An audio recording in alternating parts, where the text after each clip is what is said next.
Hello everyone, welcome to earn money Telugu and good evening.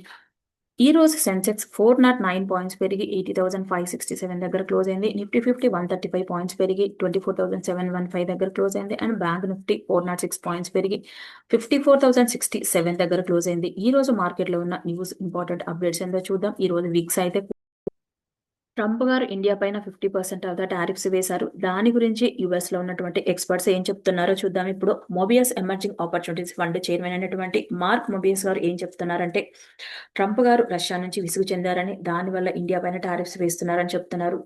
India Russia నుంచి oil purchase చేస్తుంది and defence products ని purchase చేస్తుంది. దానివల్ల Russia economy బాగా grow అవుతుంది.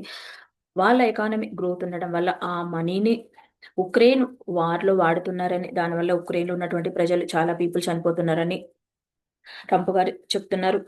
ఈ టారిఫ్స్ ఏదైతే ఉందో ఇవి చాలా రోజులు కంటిన్యూ అవ్వదు. నెక్స్ట్ కొన్ని రోజుల్లోనే ఈ టారిఫ్స్ అనేది యుఎస్ విత్డ్రా చేసుకోవాల్సి వస్తుందని చెప్తున్నారు. అండ్ ఈ 50% ఆఫ్ ద టారిఫ్స్ వల్ల ట్రంప్ ఏదైతే కోరుకున్నారో రష్యా నుంచి ఆయిల్ పర్చేజ్ చేయడం ఇండియా స్టాప్ చేయాలని, అది జరగకపోతే కనుక ట్రంప్ గారు పూర్తిగా హెసిటేట్ అవుతారని, ఈ డిసిషన్ వల్ల కూడా ఇండియా అండ్ యుఎస్ రిలేషన్స్ అనేది కూడా బాగా దెబ్బతింటాయని చెప్తున్నారు. అండ్ ఇంకొక వాళ్ళు కూడా చెప్తున్నది ఏంటంటే, యుఎస్ లో ఎక్స్పర్ట్స్ ఏమని చెప్తున్నారంటే, ట్రంప్ 50% ఆఫ్ ద టారిఫ్స్ ఏదైతే ఉందో దాన్ని ఇమ్మీడియట్ గా విత్డ్రా చేసి ఇండియాకి అపాలజీ చెప్పాలని చెప్తున్నారు. ప్రతి స్మార్ట్ బ్యాలెన్సింగ్ యాక్ట్ చేయాలని చెప్తున్నారు. అండ్ దీని వల్ల కూడా యుఎస్ అండ్ ఇండియా రిలేషన్స్ కూడా నెక్స్ట్ బెటర్ అవ్వచ్చు అని చెప్తున్నారు. ఆల్ ఓవర్ గా గ్లోబల్ మార్కెట్స్ ఎలా ఉన్నాయో చూద్దాం. ఈ రోజు గ్లోబల్ మార్కెట్స్ అన్ని కూడా, యుఎస్ మార్కెట్స్ అన్ని కూడా నెగిటివ్ గానే ఉన్నాయి. అండ్ డౌ ఫ్యూచర్స్ కూడా నెగిటివ్ గానే ఉన్నాయి. ఈ రోజు ఇండియా మార్కెట్స్ అయితే పాజిటివ్ గానే ఉన్నాయి. ఈ రోజు గోల్డ్ అండ్ సిల్వర్ అనేది కూడా ఆల్ టైమ్ హై రీచ్ అవుతుంది. సెప్టెంబర్ 17th రోజు ఫెడ్ మీటింగ్ అయితే జరుగుతుంది. ఈ మీటింగ్ లో రేట్ కట్స్ ఉండొచ్చు అని పావెల్ గారు చెప్తున్నారు. దానివల్ల గోల్డ్ రేట్ అనేది ఆల్ టైమ్ హై రీచ్ అయిపోయింది. ఎప్పుడైతే డాలర్ ఇండెక్స్ వీక్ అవుతుందో అండ్ ఫెడ్ రేట్ కట్స్ జరుగుతుందో అప్పుడు గోల్డ్ అనేది ఆల్ టైమ్ హైకి రీచ్ అయిపోతుంది. గోల్డ్ ప్రైజెస్ అనేది కూడా బాగా పెరుగుతాయి. సిల్వర్ కూడా ఇండస్ట్రియల్ సెగ్మెంట్ లో బాగా వాడుతున్నారు. దానివల్ల సిల్వర్ ప్రైజెస్ అనేది కూడా బాగా పెరుగుతుంది. ట్రంప్ గారు చెప్తున్నారు వన్ సైడ్ రిలేషన్షిప్ అని చెప్తున్నారు. ఇండియా పైన 50% ఆఫ్ ద టారిఫ్స్ అనేది మేము విత్డ్రా చేసుకోవట్లేదు అని చెప్తున్నారు. మేము ఎక్కువగా ఇండియాలో ప్రోడక్ట్స్ అమ్మట్లేదు, కానీ ఇండియా వాళ్ళు మాతో బిజినెస్ చేసి చాలా మనీ సంపాదిస్తున్నారని చెప్తున్నారు. ఎగ్జాంపుల్ తీసుకొని చెప్తున్నారు. హార్లీ డేవిడ్సన్ బైక్స్ గురించి చెప్తున్నారు ట్రంప్ గారు. ఈ బైక్స్ ఇండియాలో ఇంపోర్ట్ చేసుకునే టైంలో కూడా 100% అదే టారిఫ్స్ వేస్తుంది ఇండియా. దీనివల్ల ఒక బైక్ కాస్ట్ వచ్చేసి 5 lakhs నుంచి 50 lakhs ఉంటుంది. దీనివల్ల ఈ కంపెనీ అనేది సర్వే అవ్వలేకపోయింది ఇండియాలో అని చెప్తున్నారు. ఒక బైక్ కాస్ట్ 5 lakhs నుంచి 50 lakhs ఉంటే ఇండియాలో పర్చేజ్ చేసే వాళ్ళు కూడా చాలా తక్కువగా ఉంటారు. ఆల్రెడీ మార్కెట్లో M&M కంపెనీ కానీ అంటే మారుతి కానీ ఈ కంపెనీలు తయారు చేసినటువంటి బైక్స్ 1 lakh వస్తుంటే 5 lakhs 50 lakhs స్పెండ్ చేసి కొనే వాళ్ళు ఎంతమంది ఉంటారు చెప్పండి ఇండియాలో. ట్రంప్ టారిఫ్స్ గురించి కూడా చాలా మంది యుఎస్ ఎక్స్పర్ట్స్ కూడా బ్లేమ్ చేస్తున్నారు ట్రంప్ గారిని. ఇది గుడ్ థింగ్ అయితే కాదు యుఎస్ అండ్ ఇండియా రిలేషన్స్ అయితే. నెక్స్ట్ ఈ రోజు మన ఇండియన్ మార్కెట్స్ పెరగడానికి మెయిన్ రీజన్ చూసుకుంటే, జిఎస్టీ రేట్స్ 5% అండ్ 18% మాత్రమే ఉంటుంది. ఇంతకుముందు ఏదైతే 12%, 28% ఉందో దాన్ని రిమూవ్ చేస్తుంది Indian government. Next luxury good items పైన మాత్రం 40% ఆఫ్ ద టారిఫ్స్ వేస్తున్నారు. లగ్జరీ గూడ్స్ చూసుకుంటే టొబాకో కానీ అండ్ కార్స్ ఏదైతే ఉంటాయో 50 lakhs అబవ్ కార్స్ కి, వాటి వల్ల కూడా వాటి పైన అయితే 40% ఆఫ్ ద టారిఫ్స్ వేస్తున్నారు. అండ్ హౌస్ రిజిస్ట్రేషన్ పైన కూడా టారిఫ్స్ అనేది పెంచుతుంది. రీసెంట్ గా Karnataka government 100% of the rates అయితే పెంచారు. ట్యాక్స్ రేట్స్ హౌస్ రిజిస్ట్రేషన్ పైన 1% నుంచి 2% చేశారు. 175 ఐటమ్స్ పైన అయితే టారిఫ్స్ జిఎస్టీ రేట్ అయితే కట్ అవుతుంది. ఇన్ ఈ సెక్టార్ వల్ల ఏ సెగ్మెంట్ బెనిఫిట్ పొందుతుందంటే కనుక, ఎసెన్షియల్ అంటే కనుక ఎఫ్ఎంసీజీ సెక్టార్ బాగా పాజిటివ్ గా ఉండొచ్చు ఎఫ్ఎంసీజీ సెక్టార్ కి.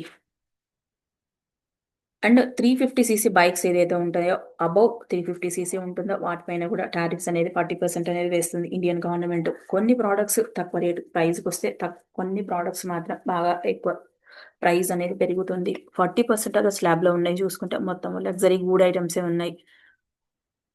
నెక్స్ట్ కేఇన్నిస్ టెక్నాలజీస్కి ఒక అప్డేట్ ఉంది. కేఇన్నిస్ టెక్నాలజీస్ కంపెనీకి ఒక అప్డేట్ ఉంది. ఈ కంపెనీ వాళ్ళు బిల్డ్ చేసినటువంటి సెమీ కండక్టర్ చిప్ని సెప్టెంబర్ 5th రోజు లాంచ్ చేస్తున్నారని చెప్తున్నారు. న్యూస్ అప్డేట్స్ ఉంది. ఈ న్యూస్ రావడం వల్ల కంపెనీ షేర్ ఈ రోజు కూడా పెరిగింది 3%. ఇంకా ఫ్యూచర్లో కూడా పెరగచ్చు. మీరు ఇన్వెస్ట్మెంట్ పెట్టాలనుకుంటే మాత్రం దాన్ని కంప్లీట్గా స్టడీ చేసిన తర్వాత మాత్రమే ఇన్వెస్ట్మెంట్ పెట్టండి. ఈ కంపెనీకి అయితే పాజిటివ్ న్యూస్, ఫ్యూచర్లో కూడా ఇంకా గ్రోత్ ఉండొచ్చు ఈ కంపెనీకి. అంటే స్టాక్ కూడా. నెక్స్ట్ నెట్ వెబ్ టెక్నాలజీస్కి ఒక అప్డేట్ ఉంది. ఇది ఒక ఐటీ అండ్ సాఫ్ట్వేర్ కంపెనీ. ఈ కంపెనీ స్టాక్ ఈ రోజు 8% పెరిగింది. ఈ కంపెనీకి ఒక ఆర్డర్ వచ్చింది. 1734 crore వర్త్ ఆర్డర్ వచ్చింది. ఈ కంపెనీ జీపీయూ యాక్సిలరేటెడ్ ప్లాట్ఫామ్ ఉపయోగించి ఆర్టిఫిషియల్ ఇంటెలిజెంట్ ఇన్ఫ్రాస్ట్రక్చర్ని ప్రొవైడ్ చేస్తుంది. ఈ కంపెనీకి ఇండియాలో ఉన్నటువంటి ఒక హెడ్ క్వార్టర్ ఉన్నటువంటి మెయిన్ గ్లోబల్ సర్వీస్ ప్రొవైడర్ సెగ్మెంట్లో వీళ్ళకి ఆర్డర్ ఇచ్చిందని చెప్తున్నారు. ఈ కంపెనీ ఎన్విడియా బ్లాక్వెల్ ఆర్కిటెక్చర్ కంపెనీకి వీళ్ళు సర్వర్ అనేది ప్రొవైడ్ చేస్తారు. ఈ కంపెనీకి ఈ ఆర్డర్ని 2027లో ఫినిష్ చేస్తారు. లాస్ట్ 6 monthsలో కూడా ఈ స్టాక్ని 63% పెరిగింది. కంపెనీ సేల్స్ కూడా ఈ ఇయర్ 1 or 2%గా ఉండొచ్చని ఎక్స్పెక్ట్ చేస్తున్నారు. అండ్ నెక్స్ట్ ఇయర్ FY26లో కూడా 72% ఉండొచ్చని వీళ్ళు ప్రిడిక్ట్ చేస్తున్నారు ఈ కంపెనీ వాళ్ళు. ఈ కంపెనీ June 30, 2025 నాటికి ఈ కంపెనీ ఆర్డర్ బుక్ కూడా 4142 crore ఉంది అని చెప్తున్నారు. ఈ పాజిటివ్ న్యూస్ ఉండడం వల్ల స్టాక్ ఈరోజు 8% పెరిగింది. నెక్స్ట్ మ్యాన్ ఇండస్ట్రీస్ కూడా ఒక అప్డేట్ ఉంది. ఈ కంపెనీ స్టాక్ ఈరోజు 10% పెరిగింది. ఈ కంపెనీకి ఒక ఆర్డర్ వచ్చింది. 1700 crore వర్త్ చేసే ఎక్స్పోర్ట్ ఆర్డర్ వచ్చింది. వీళ్ళు వేరియస్ కోటెడ్ పైప్స్ ని సప్లై చేస్తారు. ఈ ఆర్డర్ 6 to 12 monthsలో ఫినిష్ చేస్తారు. ఈ కంపెనీ యొక్క ఆర్డర్ బుక్ ప్రజెంట్ చూసుకుంటే 4700 crore ఉంది. ఈ కంపెనీకి ఆర్డర్ రావడం వల్ల కస్టమర్ ట్రస్ట్ అనేది పెరుగుతుంది అండ్ బిజినెస్ ఎన్విరాన్మెంట్ కూడా బాగా గ్రోత్ ఉంటుందని చెప్తున్నారు. ఈ కంపెనీకి FY25లో Q1 రిజల్ట్స్ అనౌన్స్ చేశారు. రెవెన్యూ కూడా, నెట్ ప్రాఫిట్ కూడా 45.2% అనేది గ్రోత్ అయింది. ఎబ్డిటా కూడా 28.2% గ్రో అయింది. FY26 రెవెన్యూ కూడా 20% గ్రో అయింది. ఈ కంపెనీకి ఓవరాల్గా చూసుకుంటే ఇయర్ ఆన్ ఇయర్ కంపారిజన్లో బాగా గ్రోత్ ఉంది. ఈ కంపెనీకి ఈ ఆర్డర్ రావడం వల్ల ఒక పాజిటివ్ న్యూస్ అనే చెప్పొచ్చు. నెక్స్ట్ ఈ స్టాక్ అనేది పెరిగింది ఈరోజు. నెక్స్ట్ జొమాటో అండ్ స్విగ్గీ కంపెనీలు కూడా ప్లాట్ఫామ్ ఫీ అనేది కూడా పెంచుతున్నారు. జొమాటోలో 12 రూపీస్గా ఉంటే ప్లాట్ఫామ్ ఫీ స్విగ్గీలో 15 రూపీస్గా చేశారు. రెండు కూడా కాంపిటేటివ్ బిజినెస్ ఫుడ్ డెలివరీ సెగ్మెంట్లో కాంపిటేటివ్గా ఉన్నాయి ఈ రెండు కంపెనీలు. ఫస్ట్ జొమాటో పెంచింది ప్లాట్ఫామ్ ఫీ, నెక్స్ట్ స్విగ్గీ పెంచారు రెండు కాంపిటేటివ్ సెగ్మెంట్లో.